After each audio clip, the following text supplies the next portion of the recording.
Welcome to AI Unraveled, your daily strategic briefing. It is Tuesday, March 24, 2026. I'm your co-host, Anna. Today's episode is brought to you by Area and Jamgamind. Today, the tech industry's isolation from the real world has officially ended. The ongoing conflict in the Middle East has shut down the Strait of Hormuz and severely damaged Qatar's helium production, a gas that is absolutely critical to cooling the semiconductors that run the AI industry.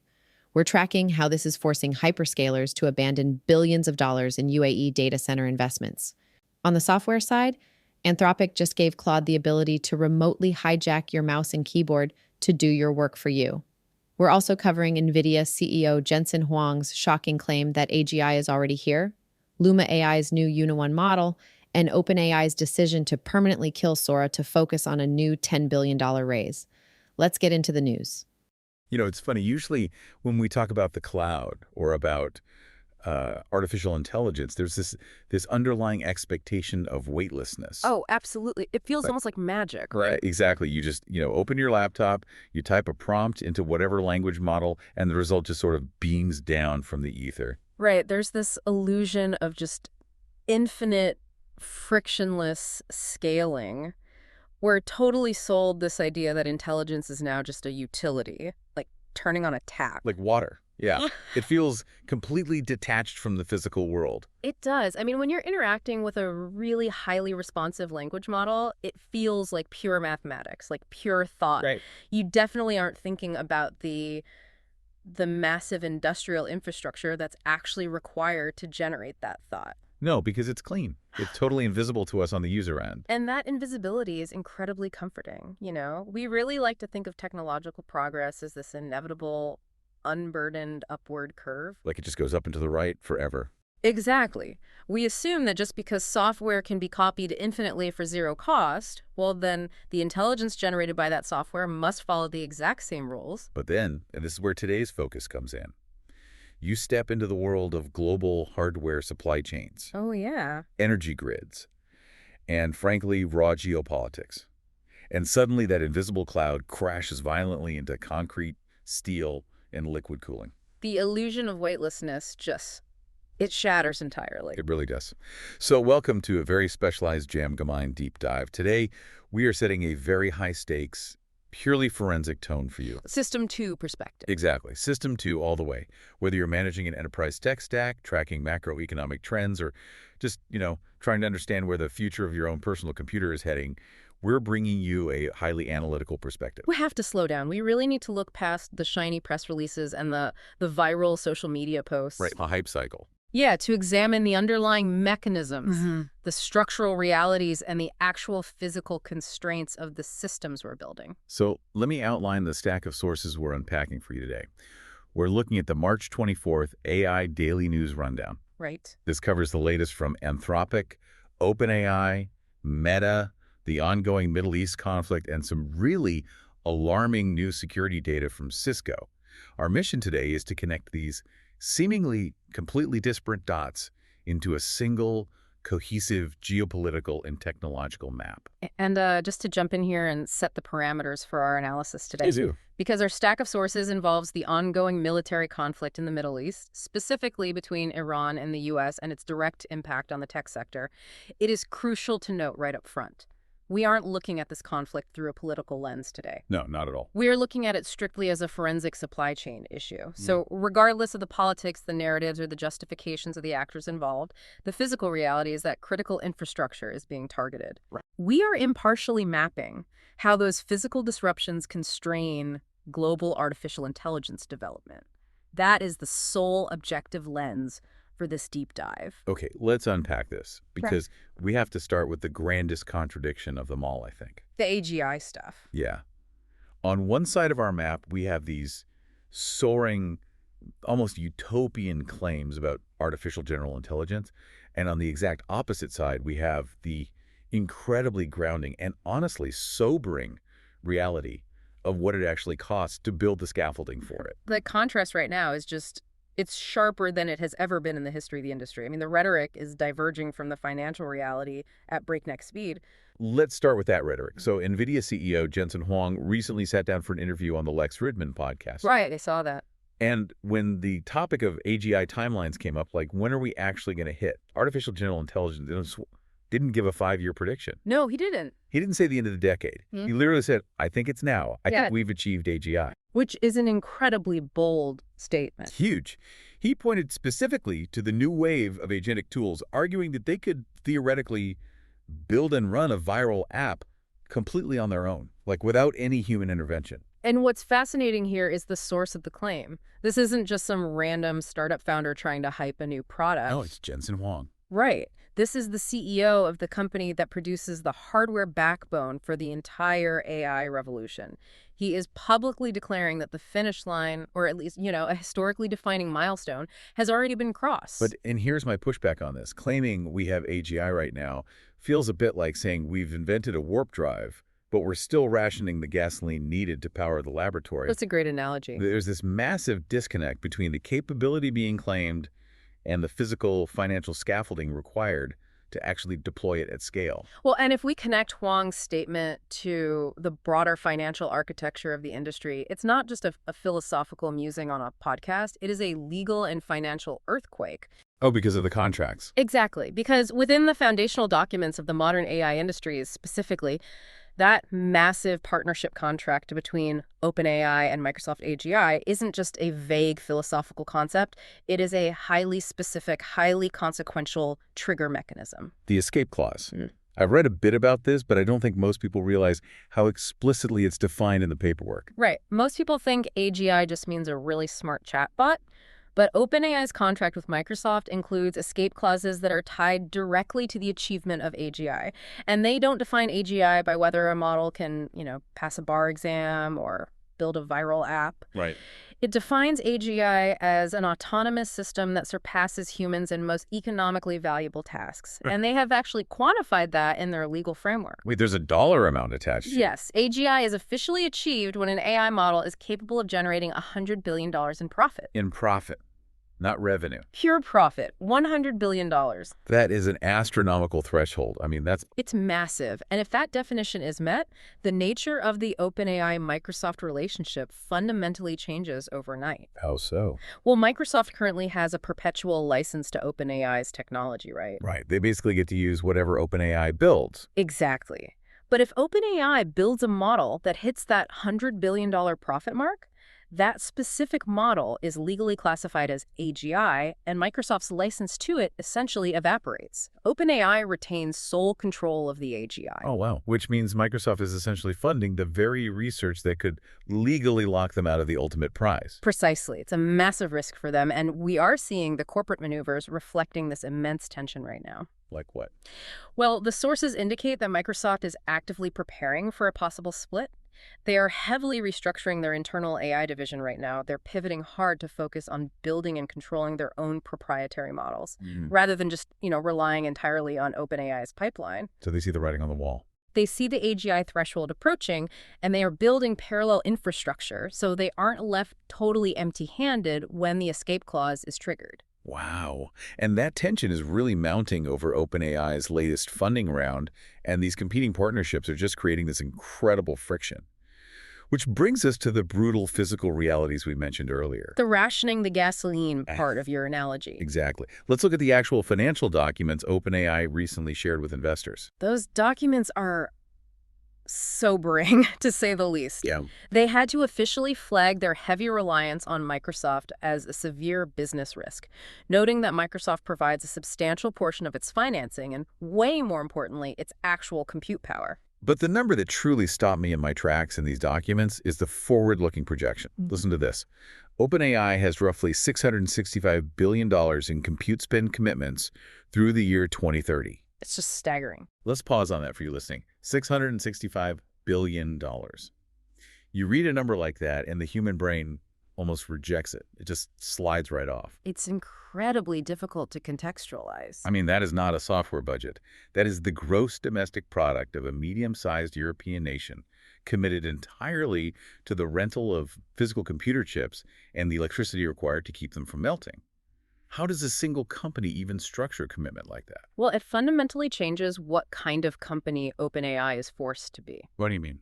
You cannot sustain a $665 billion compute commitment by selling $20 monthly subscriptions to casual users who just want to, write funny poems or summarize a PDF. Right, the math doesn't work. It's mathematically impossible to service that kind of physical infrastructure debt. You have to pivot entirely to the enterprise. You have to become the foundational operating system for the global Fortune 500. Which perfectly explains the most shocking product news in this stack of sources today. OpenAI is officially shutting down Sora. Yeah, the video generation platform. Yes, the tool that literally broke the internet when it was announced. The tool that was generating these hyper-realistic minute-long videos from simple text prompts. I mean, everyone thought this was going to revolutionize Hollywood. And they are just killing it. Gone.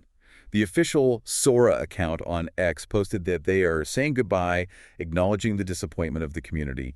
And a week prior, the Wall Street Journal reported that Fidji Simo, OpenAI's CEO of applications, told staffers they were shifting all focus to productivity applications for enterprises. And actively moving away from what they called side quests. Side quests. That is incredibly telling language. Generating high-fidelity video is computationally exhaustive. It burns so much energy. Walk me through the mechanics of that. Why is generating a 1-minute video of, a dog walking in the snow so much more expensive than generating a 10-page essay on the French Revolution? It comes down to the dimensionality of the data. When an AI generates text, it is essentially just predicting the next word or token in a sequence. A 10-page essay might be a few thousand tokens. It's a linear calculation. Right, straight down the line. But video adds the dimensions of space and time. A 1-minute high-definition video isn't a sequence of words. It's a sequence of thousands of individual, highly detailed images displayed at 30 or 60 frames per second. Oh, wow. The model has to calculate the lighting, the physics, the spatial consistency of every single pixel across thousands of frames.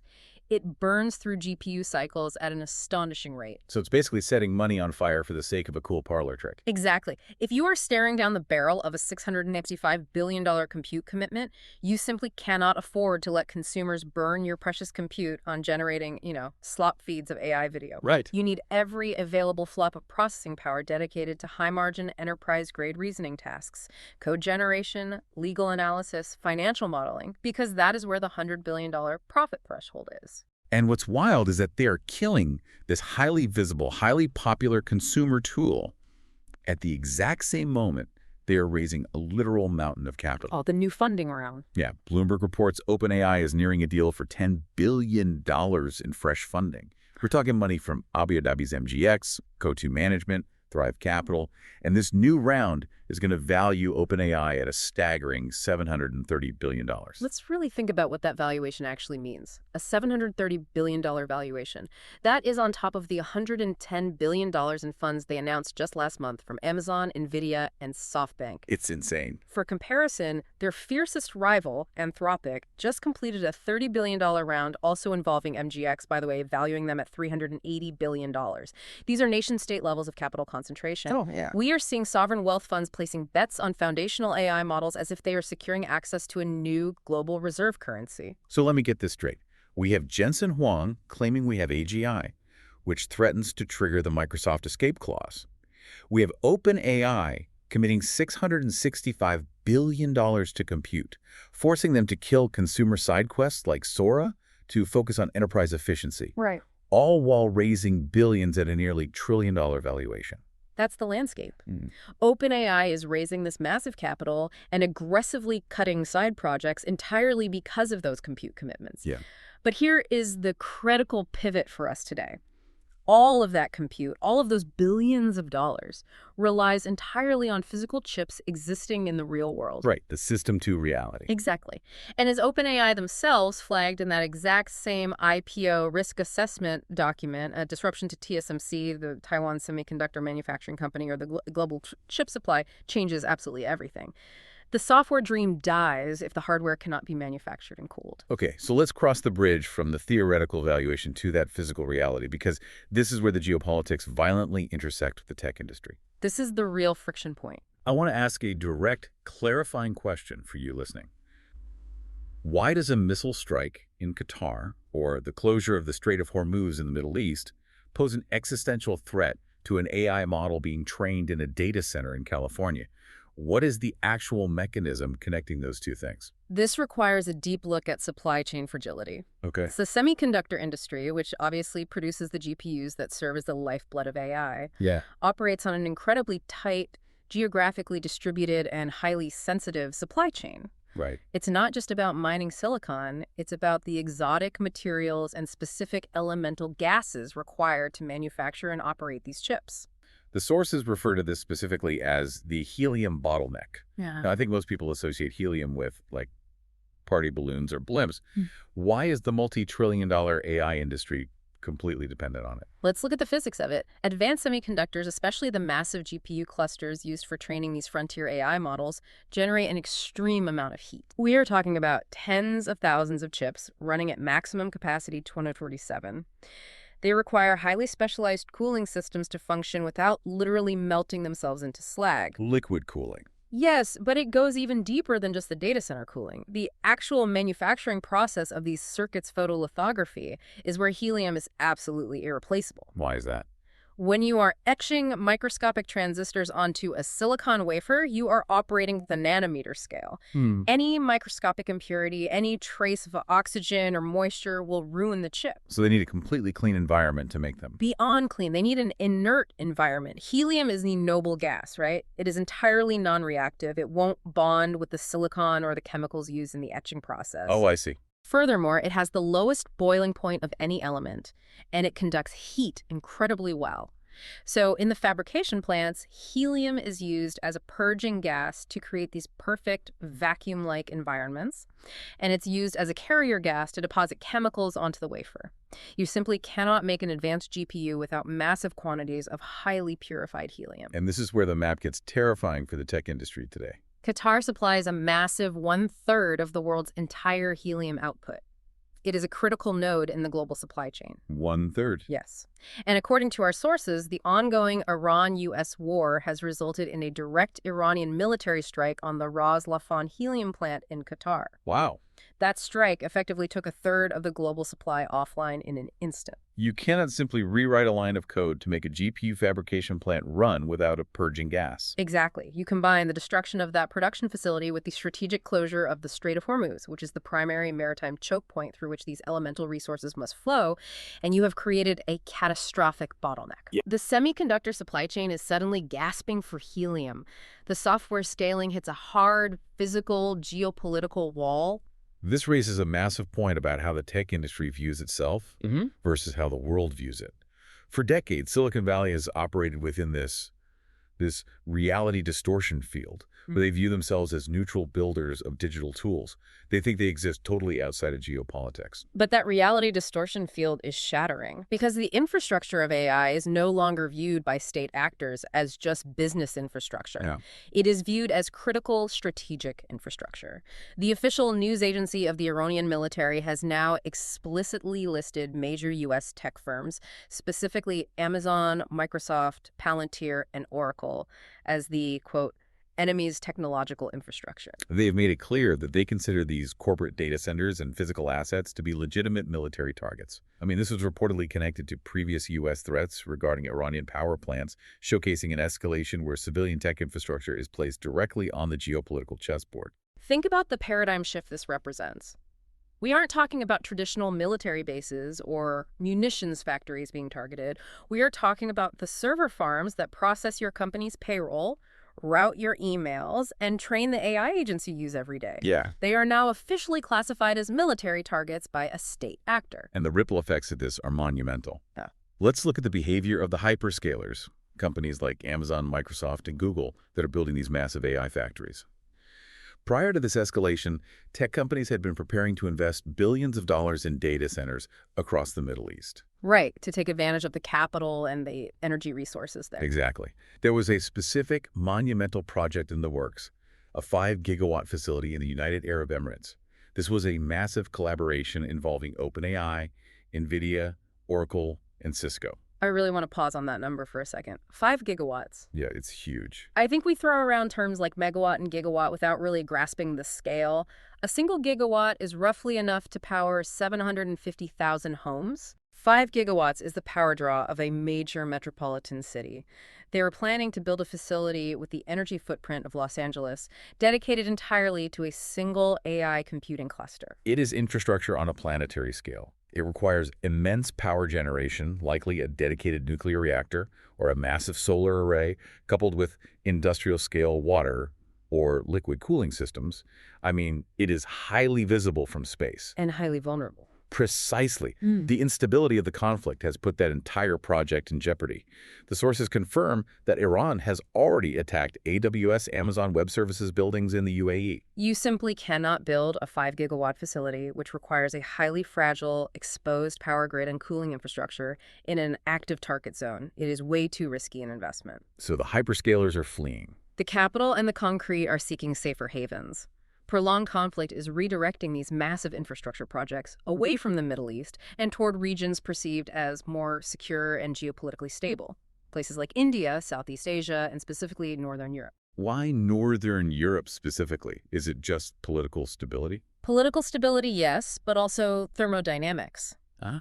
The colder climate naturally aids in the immense cooling requirements we discussed earlier. If you build a data center in a Nordic country, you can use the ambient freezing air to offset your cooling costs, which slightly mitigates the helium and liquid cooling bottlenecks. So to summarize for you listening, the physical hardware layer of AI is under active kinetic military threat. It is experiencing severe supply chain fragility due to the helium bottleneck, and the data centers themselves are being reclassified as legitimate targets of war. The hardware is, in a very real sense, burning. But while the physical foundations are under immense stress, the software layer, the actual user experience of AI, is quietly undergoing a complete revolution right on our desktop screens. Yeah, software is adapting to the new hardware constraints by changing how it executes tasks. We are moving from the era of the chatbot into the era of the execution layer. For the last few years, our relationship with AI has been highly conversational. You type a prompt into a box, it types a response back. Right. It's essentially an incredibly smart search engine or writing assistant. But Anthropic has just shattered that paradigm. They have officially shipped a new research preview called Dispatch. And this fundamentally changes the relationship between the human, the AI, and the operating system. Dispatch hands their Claude model direct autonomous control of your computer desktop. This is what the industry refers to as remote agentic execution. We're talking about an AI that can move your mouse, click icons, type on the keyboard, and navigate across any application on your Mac entirely on its own while you step away from the keyboard. It's wild. The dispatch system allows you to fire off a task from your mobile phone while you're on the train, say, compile the Q3 sales data into a presentation and email it to the board. And Claude will literally wake up your computer at home, open Excel, copy the data, open PowerPoint, build the slides, open Outlook, and send the email. Anthropic's Alex Albert framed this perfectly in the sources. He said, "The future where I never have to open my laptop to get work done is becoming real very fast." Okay, but I'm not entirely buying this breakthrough narrative. I need to push back on this a little bit. Sure. Because this dispatch tool just sounds like a glorified remote-controlled macro. We've had automation scripts for decades that can click buttons and copy-paste text.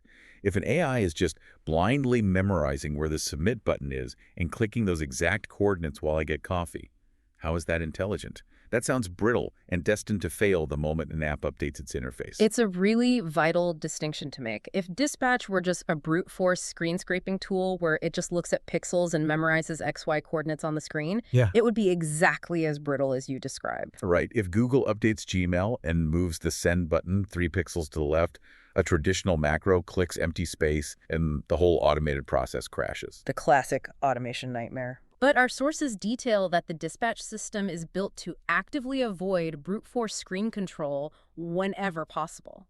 It isn't just looking at the screen, it is reading the structural code beneath the screen. How does it do that? It uses deep browser access and accessibility APIs. When you look at a web page, you see buttons and text. When Dispatch looks at a web page, it parses the document object model. Okay. It reads the underlying HTML and CSS structure. It knows that a specific element is defined as the submit button, regardless of where it visually sits on the screen. It is trying to interface with the underlying software logic first. So it's acting more like a digital power user who knows the keyboard shortcuts and the terminal commands, rather than someone just hunting and pecking with a mouse. Exactly. It only resorts to physically moving the mouse and clicking pixels when it absolutely has to, like when interacting with a legacy application that doesn't expose its underlying code. That makes sense. And the speed of this execution is staggering. Anthropic only acquired the computer use startup Vercept in February. The launch of Dispatch marks the team's first product release after just 4 weeks of integration. Wow, 4 weeks. It shows that the foundational models are already primed for this kind of agentic behavior. They just needed the right architectural connective tissue to interface with the operating system. Currently, it's only available to macOS users on Pro or Max plans via Cowork and Claude code, but a Windows version is already in the pipeline. So Anthropic is solving the execution layer on the desktop. They are building the hands that can operate the computer. But to effectively operate a computer, especially when it does have to resort to visual navigation, an AI doesn't just need to know how to click. It needs to be able to see and understand the screen exactly the way a human does, instantaneously. And that connects directly to the breakthrough from Luma AI with their new Uni-1 model. Right, because Luma AI Yeah. traditionally made its name in video generation. Oh. But they've just rolled out Uni-1, which is an image model. Mm-hmm. The sources emphasize that it is not a traditional diffusion model like the ones that powered the early AI art boom, like Midjourney or Stable Diffusion. Right. The sources say it uses a native multimodal pipeline. Stop right there, because native multimodal pipeline sounds like pure tech jargon. Yeah. What does that actually mean under the hood? How is it different from a diffusion model? Let's break down the mechanics. In a traditional diffusion process, the AI essentially starts with a canvas of static, like old television noise. Okay. When you give it a text prompt, like a cat riding a skateboard, Mm-hmm. it slowly, iteratively removes the noise, refining the pixels step by step until an image emerges that mathematically matches its understanding of the text prompt. It's a sequential translation. Yeah. Text prompt goes in, noise gets filtered, image comes out. Exactly. It's like a person who only speaks English using a dictionary to translate a French novel word by word.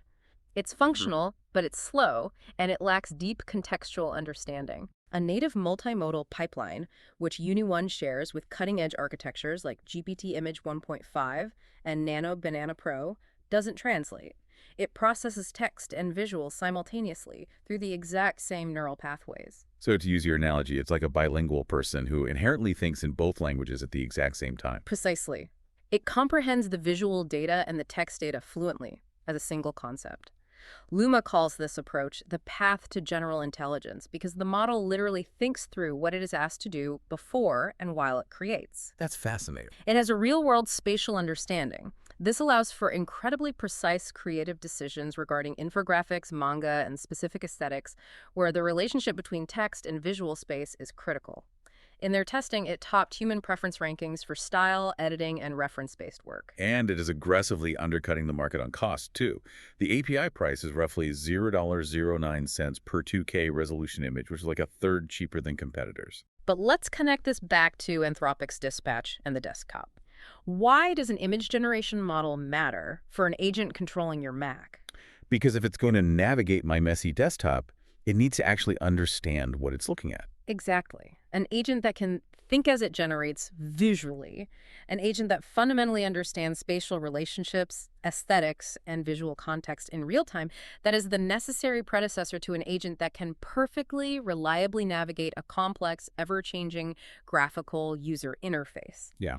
If it natively understands what a pie chart means conceptually, it understands what an analytics dashboard requires it to click on. Anthropic is building the hands, and Luma's native multimodal architecture is providing the optic nerve. And this brings us to a crucial societal pivot point.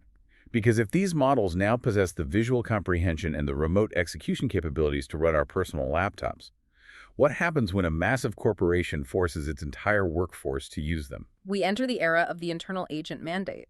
We have to look at Meta here, because the internal developments there right now represent the absolute bleeding edge of corporate AI integration. They're completely rewiring their corporate culture around autonomous agents. It's a massive shift. According to the Wall Street Journal, Mark Zuckerberg is currently building a personal CEO agent. And the sole purpose of this agent is to completely shortcut the traditional chain of command. Wow. When he needs an answer about user retention in a specific demographic, his agent autonomously pulls data directly from the engineering team's raw databases.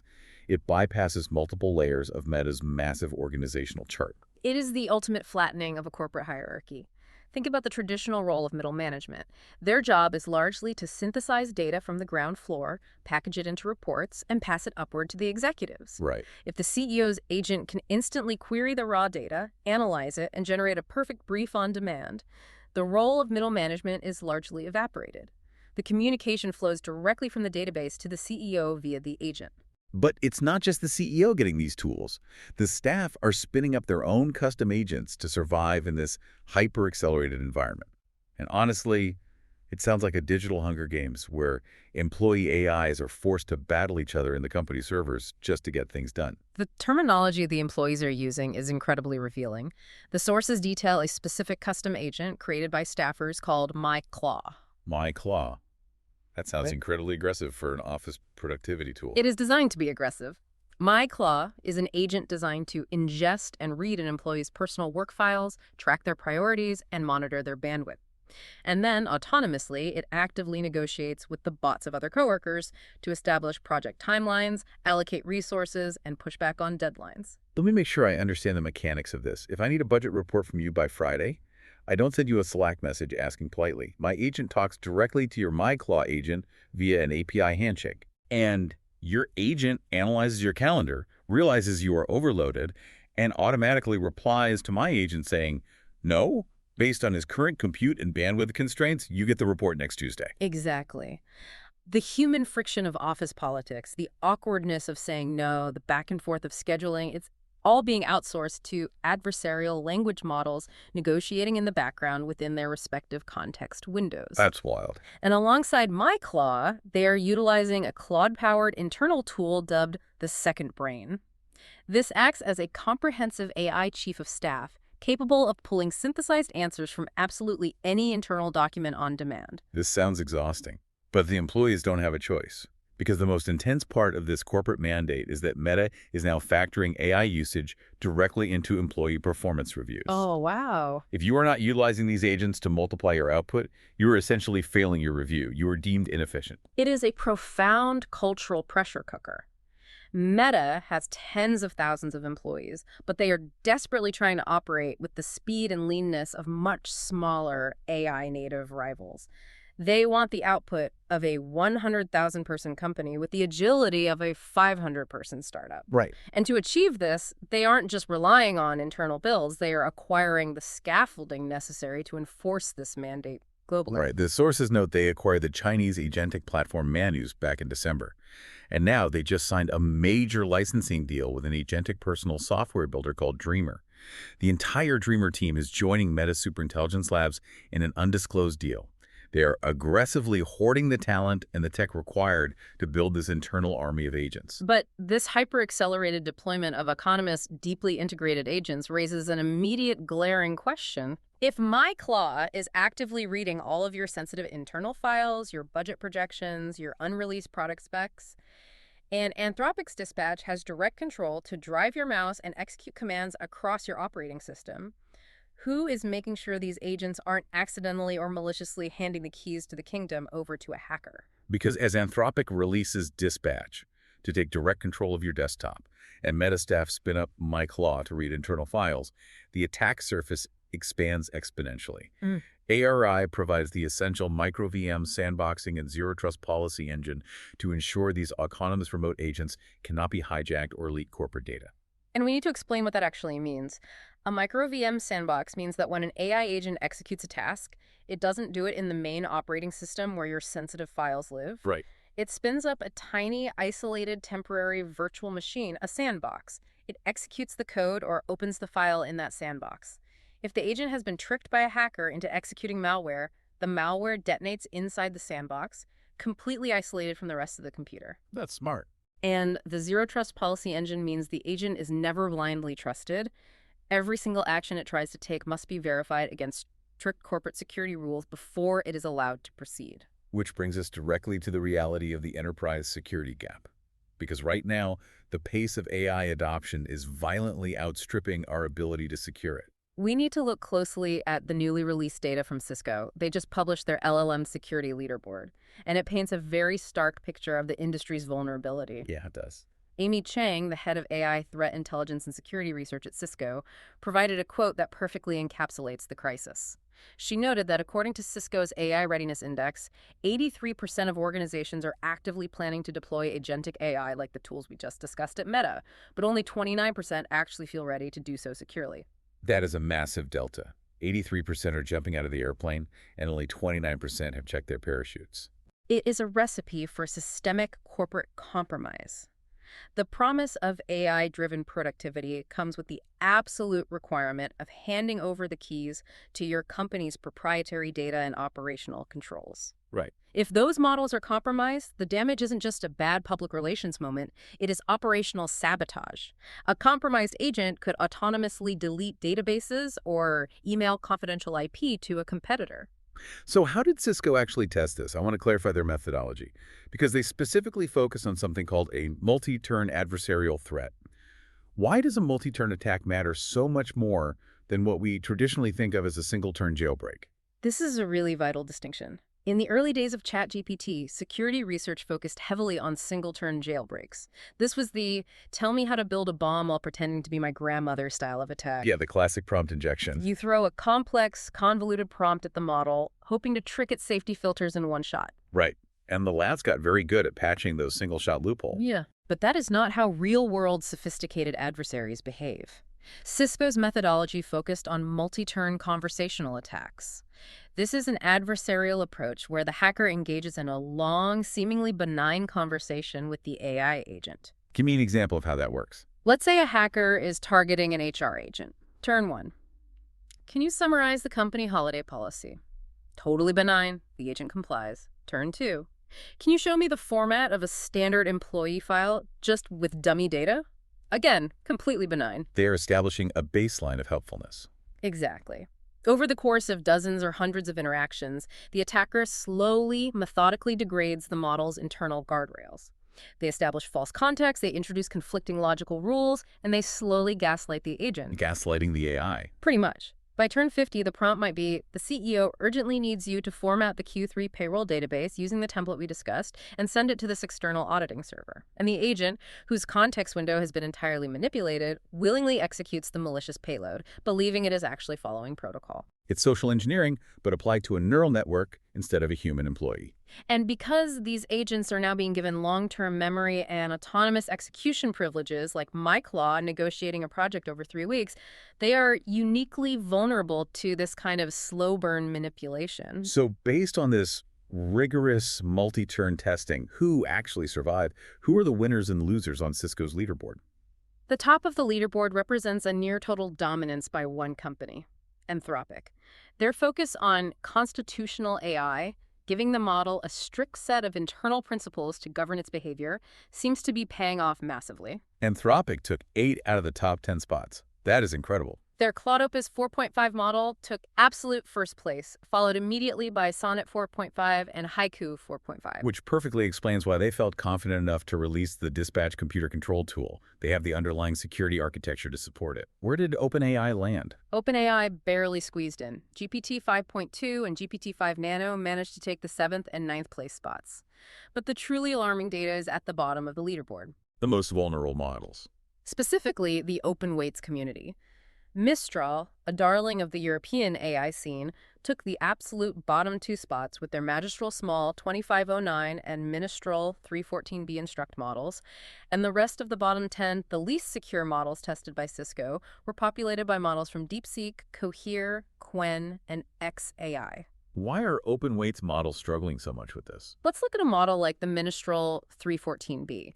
14B means it has 14 billion parameters. That's relatively small and highly efficient, designed to run locally on smaller hardware. Right. But because the weights, the underlying mathematical connections of the neural network are open and accessible, adversaries can download the model, study exactly how its safety mechanisms work, and perfectly map its vulnerabilities offline. Oh, see? They can simulate a million multi-turn attacks on their own servers to find the exact sequence of words that breaks the model and then deploy that attack in the real world. It's like handing a bank robber the exact blueprints to the vault so they can practice picking the lock at home before the heist. Yes, exactly, which creates a bifurcated ecosystem. Enterprises will pay massive premiums for the security guarantees of a closed proprietary model from Anthropic or OpenAI, while the open ecosystem, despite its flexibility and cost efficiency, remains highly vulnerable to sophisticated manipulation. So the software landscape is splitting. But how is the rest of the traditional tech ecosystem responding to this total systemic shift? The models are changing, the security requirements are changing, the geopolitical hardware reality is changing. How do the legacy hardware manufacturers adapt? We need to look at Apple. Because while the AI labs are fighting over model capabilities and leaderboard rankings, Apple is quietly, methodically building the exact enterprise infrastructure needed to manage the physical hardware these agents will live on. Apple just announced something called Apple Business LAINK. It launches April 14th in over 200 countries, replacing Apple Business Essentials and a few other legacy tools. It sounds like a dry IT update. Why does this matter so much in the context of AI agents? Because of the specific architectural features they are integrating, they are building in mobile device management MDM alongside new blueprints for zero-touch deployment. Zero-touch deployment, meaning a company can hand an employee a brand new iPhone in a sealed box, the employee turns it on, and the phone automatically connects to the corporate server and configures itself to the company's exact security protocols without the IT department ever physically touching the device. Yes. But the critical piece is that it includes managed Apple accounts with absolute cryptographic separation between personal and work data. What does cryptographic separation actually look like on the physical chip? On Apple's M-series chips, they have a dedicated subprocessor called the Secure Enclave. Cryptographic separation means that the encryption keys for your personal data, your family photos, your private texts are kept physically segregated from the encryption keys for your corporate data. Oh, wow. The operating system treats them as entirely different domains. If a corporate AI agent goes rogue, or if my Claude gets hacked via a multi-turn attack, the agent literally cannot access the memory addresses where your personal data is stored. The hardware forbids it. Apple is building the secure sandbox. They are creating the fortified holding pen for the agents that Anthropic and OpenAI are building. And they are doing it seamlessly, migrating existing customers automatically and dropping monthly device management fees for Essentials customers. They are clearing the runway for mass enterprise adoption. Right. And our sources tease that at the upcoming June WWDC event running June 8th through the 12th, Apple is expected to unveil massive AI advancements, heavily speculated to include a complete Siri overhaul powered by Google Gemini. They are positioning their hardware as the ultimate secure vessel for these diverse AI models. So Apple is building the secure infrastructure for the digital realm. They're locking down the phone and the laptop. But Amazon is making a fascinating play for the physical realm. Amazon just acquired a New York-based robotics startup called Fauna Robotics. And they are developing a humanoid 3.5-foot domestic helper robot named Sprout. Sprout, designed for basic household chores, fetching small items, a little cleaning up. And according to the sources, because Fauna is focused on fun robots, Sprout has human interaction capabilities and apparently some dance moves. I have to admit, the image of a 3.5-foot robot doing the cha-cha while holding my laundry is pretty funny. It is amusing, but we really must look past the novelty. Do not let the dance moves distract you from the strategic objective. Amazon is trying to solve the exact same problem Anthropic is solving, but in a totally different domain. How so? Anthropic is using Dispatch to solve the execution layer in the digital desktop environment. Amazon is building Sprout to solve the execution layer in the physical domestic household environment. That is a perfect connection. Anthropic wants an agent that can navigate your Mac OS. Amazon wants an agent that can navigate your living room. The requirements are identical. Both require native multimodal understanding, the ability to see a coffee cup or a spreadsheet and understand what it is. Both require autonomous execution, the ability to plan a sequence of physical or digital movements to achieve a goal. Both require rigorous security to prevent unauthorized access. The core challenge of autonomous agency is identical, only the chassis is different. I want to pull all these threads together for you listening. Think about how this affects your own laptop, your own office, your own daily work. We started by talking about the illusion of weightlessness, but the reality is that the walls are collapsing. They really are. The barrier between the software you use to write an email, the physical server hardware generating the AI response, the helium plant in Qatar keeping that server from melting, and the robotic chassis that might soon organize your house, those barriers no longer exist. It is one single, highly fragile, deeply interconnected system. It is an ecosystem defined by extreme friction. The friction between a theoretical $730 billion valuation and a very real $665 billion compute commitment. Yeah. The friction between the desire for infinite intelligence and the physical reality of a military strike on a data center. The friction between deploying an autonomous CEO agent to maximize efficiency and defending against a multi-turn conversational hack that could literally destroy the company. Which brings us to the end of our journey today and a final provocative thought from the very bottom of our source stack. It's a quiet quote, but perhaps the most profound reflection on everything we've discussed today. Steve Wozniak, the legendary co-founder of Apple, the man who arguably birthed the era of the personal computer with the Apple I and Apple II, recently stated that he is disappointed a lot by AI and rarely uses it. The father of the personal computer is rejecting the most consequential technological shift of our time. Why? It raises a profound question for you to mull over long after this deep dive ends. If the very architect of personal computing is rejecting this new era, are we currently witnessing the end of personal computing altogether? Think about that. When Anthropic's Dispatch is autonomously driving the mouse on your Mac, interpreting the DOM and executing commands without your input, when Meta's MyClaw is reading your private work files to negotiate with your coworkers' bots on your behalf, the computer is no longer yours. Wow. It is no longer a personal tool responding strictly to your direct physical input. It has become a sovereign territory belonging to the agent. The era of the personal computer is over. We have entered the era of the agentic machine. That is a staggering thought to leave on. The computer no longer belongs to you. I want to thank you for joining us on this intense forensic breakdown. If you want to go even deeper into the macroeconomic realities we discussed today, I highly encourage you to head over to the ads-free Jamgamind feed for Jamgamind Premium. Right now, there is an uninterrupted, exhaustive macroeconomic analysis available specifically detailing the long-term impact of the Strait of Hormuz blockade on the tech sector. It is essential listening for mapping the physical choke points of the digital future. So as you close your laptop today, or as your agent closes it for you, remember, the cloud isn't magic. It's concrete, it's helium, and it is colliding with the real world faster than we can secure it. Keep your eyes open, and we'll see you on the next deep dive.